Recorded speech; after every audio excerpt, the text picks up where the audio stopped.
Voilà, tout ça continue toujours édition la mission Moukalelo avec impact na idéologie. Nous avons comme Sabino qui monte copila, monde kobetama, mais net c'est comme si vous pouvez comprendre ma cambangote. Bon, on a qui la fois passé comment est-ce que dans un qui équipe bande quoi Trans Academia au bayaki à la plateau oyo pour le koloba je suis à ma baie, je suis à Moibi, je suis à Lokuta. Il y a déjà la bango ya Trans Academia ndeko Georges Ongelo Danga bazako accusé na détournement parce que cela fait plus ou moins 12 mois il y a décembre il y a 2024 Mobimba peut 2 mois en janvier et février oyo bandeko batiko kozota le maire na bango te ya misala makasi ko bazako sala bolone comment est-ce que bandeko ba betaki mbunda puisque ça ba droit na bango bazako accusé déjà na bango. Mais pourquoi tant que les gens sont misala, bazo luka misala, ba commission mokonzo comme le DG. Mais pour assumer ma responsabilité na yo normalement ndenge zala de manière que ba agent ba zala payer pour monsieur le compte à la Trans Academia. Ba étudiant ba futa ka ba mort na bango ba so ba quittance na bango. Mais qu'est-ce qui fait que aujourd'hui que ba agent ba zo nyo kwama ba futa maté. Et ça lui passe peu moyen ba de betia mondia. Mais linga parce que le plateau on a des comment Kazali a beaucoup découvrir mais faut découvrir tout que d'abord au niveau région balancer sur élément il y a déjà moko asalaki et ça comme message pour l'ansaki tout comme ensemble la bilo et tout juste après pour que de la moi le solo mukina de connaissance na après ça ba éclaircissement parce que a outil peut communiquer ba investigation autre que ba est-ce que ba propos bande ba tenir qui la plateau la biso et ça qui a solo tu à Lokuta on revient sur ce plateau c'est parti pour écrire ma tête. Chers conducteurs, conductrices, chers vérificateurs, vérificatrices, chers régulateurs, régulatrices, chers contrôleurs, chers superviseurs, chers bagagistes, et chers administratifs, je voudrais, à l'occasion de ce jour, vous dire d'abord bon anniversaire. Jour pour jour, depuis le 6 mars 2023, nous venons de totaliser 2 ans de l'existence de notre établissement Trans Academia. C'est un jour de commémoration. Nous avions à l'idée planifiée de pouvoir l'organiser autrement, mais nous sommes appelés à la passer dans la méditation. Qu'il me soit permis de m'exprimer en lingala pour pouvoir parler à tout le monde. Le Leza Mukolo ya Isengo pour être 2 ans yangoyo jour pour jour Trans Academia tout ça coexister. Et bon anniversaire makanisme sezalaki que l'anniversaire oyo tout l'exango autrement kolandisa mana situation toza nango na mboka pe na établissement. Je ne peux que vous souhaiter bon anniversaire dans peu de temps. Mais tika to solo la pe mukina mokona lelo pour être na mokoloko la oyo ezali ba jour ya méditation ko ba to uti wapi to komi wapi pe to zokende wapi na marche na biso d'entrée déjà na kolba ke to uti musika ko je oyo les 6 mars tant mokonzi ya mboka za ko lancer yango ezalaki to zaka kana ba bus eloko moko te ezalaki ligne moko ezalaki te eloko moko te ezalaki organisation moko te ezalaki mais elongo bino na biso to tamboli to travailler ensemble lelo oyo to komisika to komi 2 ans après ma réalisation ezali ebele na ligne na rappeler bino 2 ans après ba ligne ezako exister to banaki na poignée ba étudiant muke to banaki na 3 lignes lelo to za à peu près na 11 ou 12 lignes ezako tourner. Bobo sanate les temps to lancé ba biso wana biso za kotambola polele pour être ba étudiant bazala quitter mais boza témoin lelo oyo demande mais toujours c'est la parcours budget finance et ainsi de suite et mikolonyo sur ça la ba démarche wana donc ko ça la vision ya mokonzi ya mboka ezako sala musala biso Trans Academia to bengi ko sala musala si réellement tout ça ko accompagner vision ya mokonzi ya mboka faut to sala musala to même ba étudiant ce qui réellement yo oza ko accompagner vision ya mokonzi ya mboka na esika ozali esengelo sala musala okoboma musala te lelo oyo takelasi o totongi longo biso na bino ba parents wana to solo la kana bino to lobi grève union c'est légal mais ils rappellent ba principe nango parmi lesquels il y a bengi service minimum grève union so esengeli elanda procédure na yango préavis et tout ça et ainsi de suite et au bengi service minimum mais tout ça li yango te to solo la kana bino to lobi service minimum mais que vous allez takelasi pour bana wana baza bana na biso pe ba futa abonnement na bango en avance mais tant que telemeli yango pa parents wana batomboki to sala ki boye po to zo ba client wana soki ba kei biso moko isusu to bebisi mosala na biso moko na limite to na conscience na oto zo ko sala to se tromper ba cible te moini na bino ils a DGT déjà za mosali na bino naza mosali na bino et nazo sala mosala pour na bino mais ce qui makoki nano yete ata oyo azokanisa wana ya akosa boni alors nani nazo senga na bino bozonga na nzela mosala esengi ordre biloba loba eza malamu te biloba loba eza malamu te okosala jeu ya ennemi bobosana te ke ba message na banini bozo kotinda bato ebele baza komona yango keba bo risquer ko combattre mosala ya mokonzi ya mboka le moment n'est pas propice nazo senga calme nazo senga ordre nazo senga tout ça la mosala solution ya mbongo ekozwama nazo continuer ba contact na ba démarche mbongo kofutama salaire na bino pe ekofutama encore une fois bon anniversaire tikete journée lelo eza la journée à méditation et tout kanisa lolingi kani tout pesa les meilleurs de nous-mêmes pour Transacadémie et les transports de l'avenir et kene musika.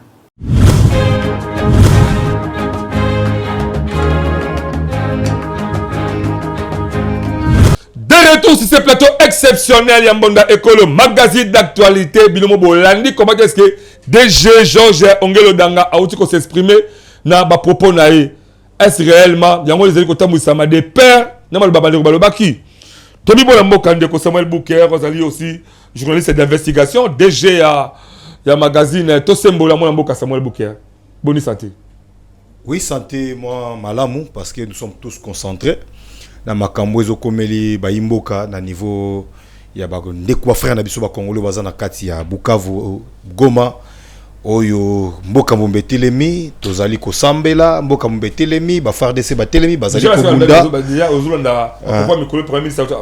autour le premier ministre effectivement to telema biso nyo surtout pour tout soutenir donc étant journaliste étant camerounais étant moteur na musalo zali tellement pour nous sommes debout pour soutenir les FARDC et les Wazalendo de la République démocratique du Congo. Merci beaucoup. FARDC et les Wazalendo. Est-ce que vous reconnaissez aussi que tous les peines à Bandeko, parce que la carte la situation en boka peine à entreprise publique. Bien, bisika nyo so batu bazali, batu lolenga bongo bazanga raté, bazali toujours. Tobi kana bango mikolonios. Merci beaucoup. Je crois na yambio en qualité Mouto a aussi commencé une investigation d'abord étant que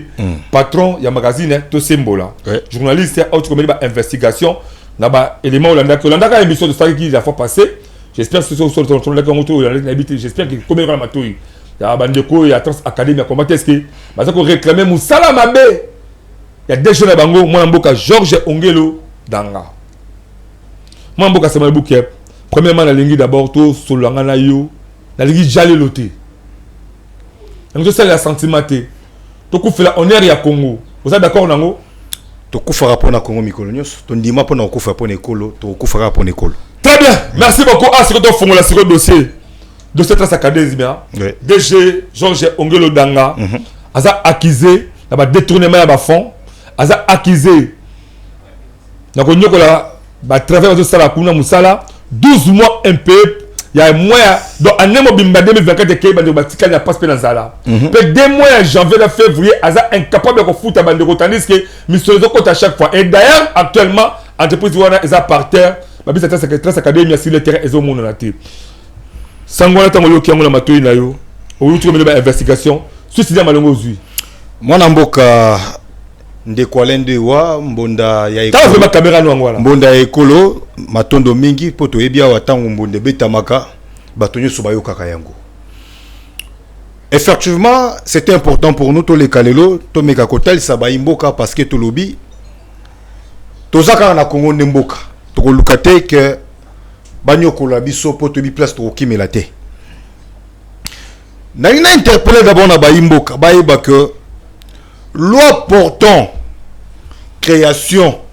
et établissement public yo ba bengi na kombo ya Trans Academia. Il faut toujours que ça batte na histoire. Basimba été Trans Academia, c'est un établissement en caractère social. Banda et Salama. Banda tata mokonzi ya ekolo Congo Félix Antoine Tshilombo Tshisekedi.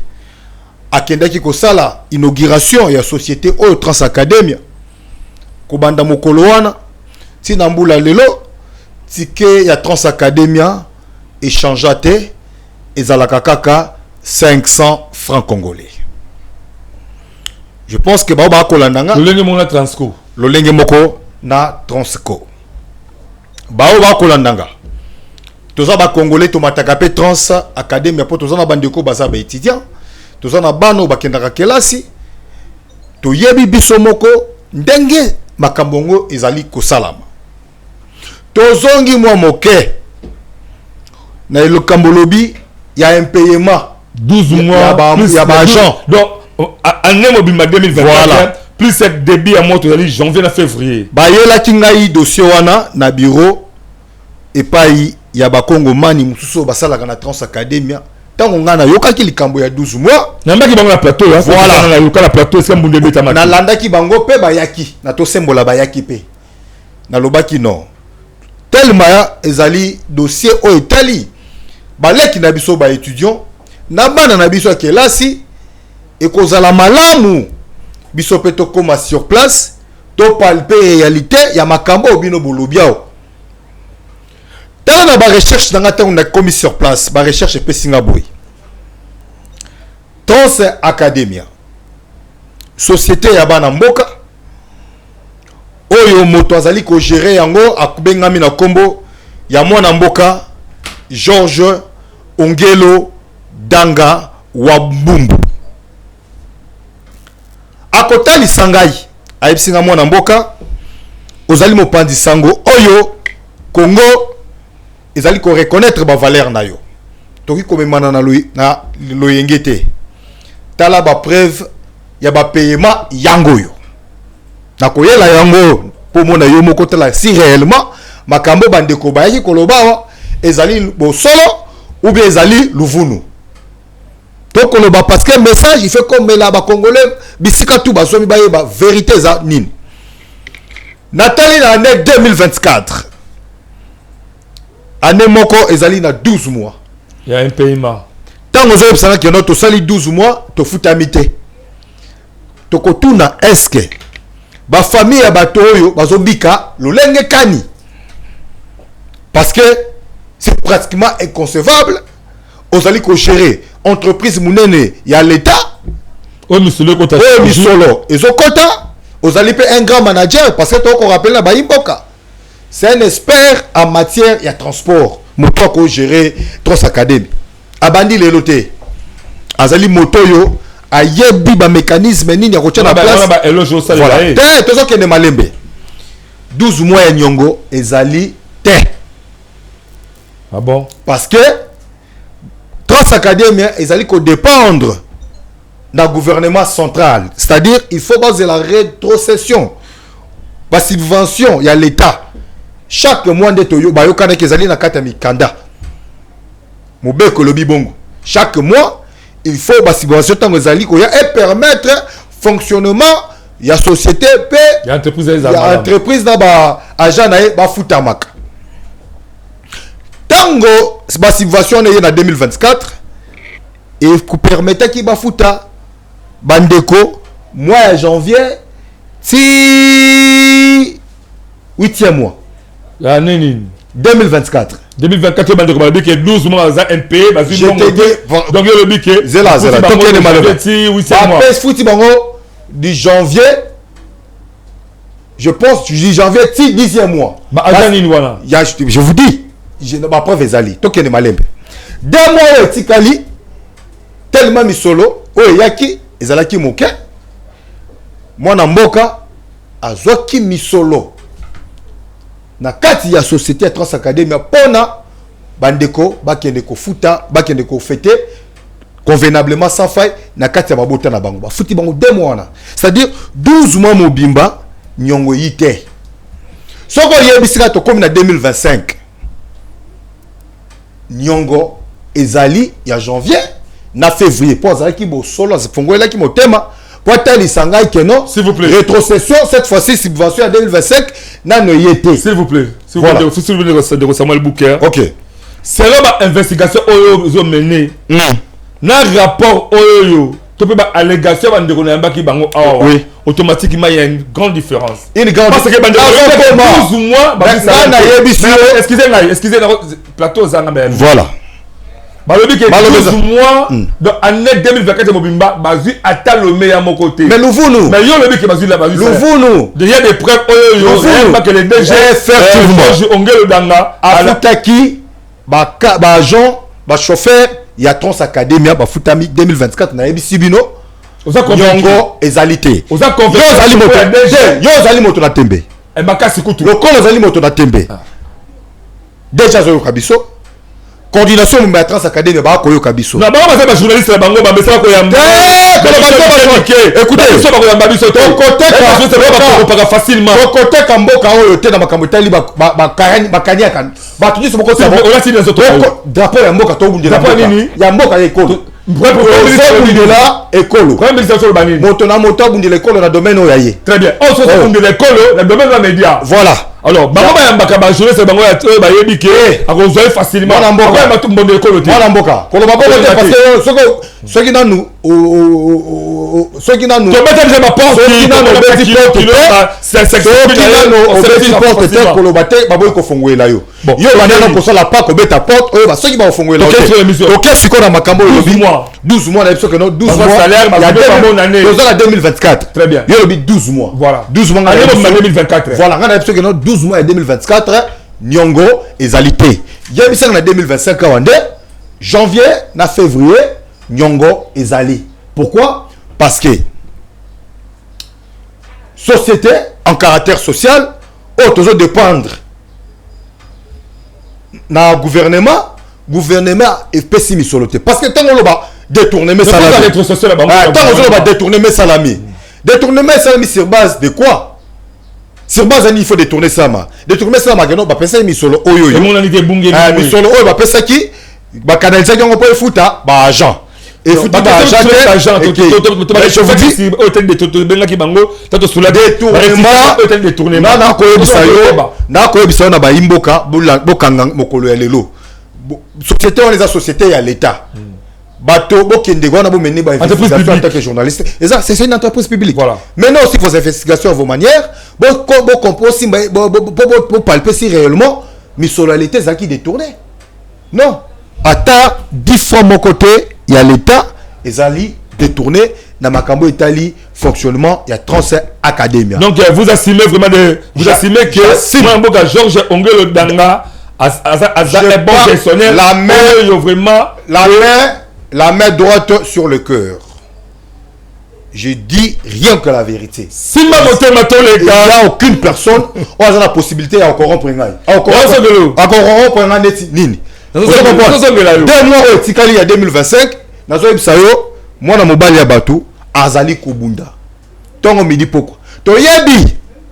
bato wana tozolo bonga bazali manipuler. Il y a une main noire au Nganabino donc il est calcium dans Betando Ike pour une investigation ça va continuer donc yeba to découvrir ba nani bazana sima ya bato ba ko salaka mais vous quand même la moi ba bon yo so le non ezali bande ko ba étudiant mais oui to landi obisio même na banzela ya ba réseaux sociaux même na Betando Ike tant ba ki na ba image ya étudiant ba bande ko marche ko sala ko réclamer ba droit na bango ko réclamer que non ba Trans Academia vous avez même nous sima vous pouvez imaginer que non ba étudiant Père étudiant, azali agent, il y a Trans Academy, mais azali client, oh yo produit, voilà son consommer produit, oh azali bis, il y a Trans Academy. Mais tant que nous azali client, azali consommer produit, mais comment tant on a revendu que ba droit naé, qu'on réclame ba bis naé et qui ne coûte pas on a ba université ska bazwaka, a qui ne ko réclame ngo azo longi akangi longi. Après qu'on fonde le longi akangi longi, asimbika ba papier, oh George Ongelo dégage. Babengete azali étudiant quelque part aux ali bato bon comme on a caté na ba pratique les ali ko salama il y a une main noire derrière ça de konanga tout ça sérieux je vous dis que nous soyons sérieux Tambi moi na mboka sama ibuki ya continuer na tazo de la to continuer moi na mboka sama ibuki ya bandi na besoin d'abiso to lo bala makambo to constater que faillite boza ka Trans Academia c'est parce que les alliés la bis les entreprises publiques les alliés vraiment beaucoup plus basés dans les transport pour la consunga bande de la biso bande la biso baleki na biso ba étudiants na bala classe au bazo que à chaque instant ba distance musika comment ba condition moko malamu au moins ni ka sa caméra wana chef de l'état Félix Antoine Tshisekedi Tshilombo ozo luka kimia ezala et surtout ba moment oyo mboka eza agressé na bandoki bandoki ba infiltré wana lelo o baza même la carte de vie professeur Kinshasa na ba entreprise publique na ba institut mboka ba o bazo bazali contre vision chef de l'état bango bazali bandoki zo boma Congo tala peuple congolais en général ba parents o bazo souffrir moi butu pour que luka ke bana o bazo bazali Congo ya lobby bazo éducation malamu tala ba chauffeur o bazo nyoko ba Trans Academia la ligne aux 2 minutes on rassurer biso réellement en rapport à l'investigation menaki est-ce qu'il y a solo Congolais qui peut sa confiance et pas moi na George Ongelo Danga oh lelo azali déjà Trans Academia. Merci beaucoup mon amboka Alain Dewa. La question est dérangé yo question mon côté ko déranger nga ozali libre toi na démocratie. Merci beaucoup. Au fingi motote otongi motote yo tunika motuna olobi na tala caméra wana na kata caméra wana papa mokonza iko on rassurer mokonza mboka on rassurer étudiant on rassurer même travailler à Trans Academia en rapport na ba déclaration bango que au moins Ongelo to banda nanu na chef de l'état oyo azwa ki loboko na ye asali ordonnance a nommé coordination mobimba ya Trans Academia o alobi que non ezali chapeauté pa ya mwana mboka ndeko George Ongelo Danga. Chef de l'État, 2 ans j'espère. Hein? 2 ans seulement. Voilà. Chef de l'État, il n'a pas tapé à côté. Il n'avait pas tapé à côté en nommant M. George Ongelo Danga comme le numéro 1 de cette entreprise ou bien de cette société Trans Academia. Pourquoi? À mon avis, que Motoyo Yenda Zali mieux placé pour gérer savoir-faire avec Trans Academia parce que compte tenu à savoir-faire naïe attends espérance ma casse na makambitali transport ba manipulation so eko sala maka c'est ba congolais ba chauffeur nanga ya Trans Academia ba chauffeur nanga ya Trans Academia bochana se mboka même les concentrés les alliés concentrés non les ventres affamés n'a point d'oreille bazana na lobby yo kan fala komati na suka opesinga maloba zana ko na suka moment oyo to lobby te que moment moi déséquilibre ezamo makasi pourquoi biso to zali concentré na makambo oyo ezali koleka na niveau ya est mais lingi ko loba te que le comme to za concentré na makambo ezo kana est ba congolais bala lanzala ba congolais basala bazwa moi lipate non to zali ko condamner yango yango miso na biso ba kongomani miso na biso ba panzisango miso na biso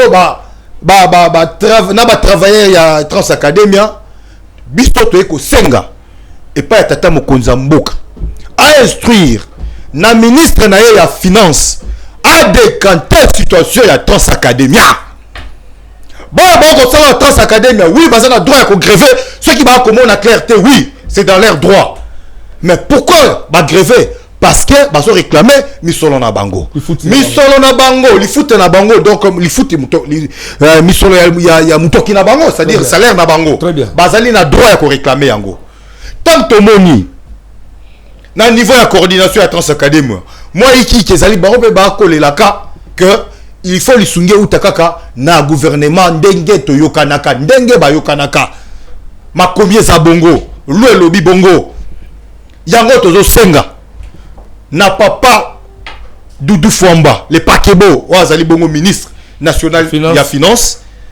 Argenté ameka atala miso na ye na bandeko na biso ba chauffeur ba agent ba percepteur ba receveur ya Trans Academia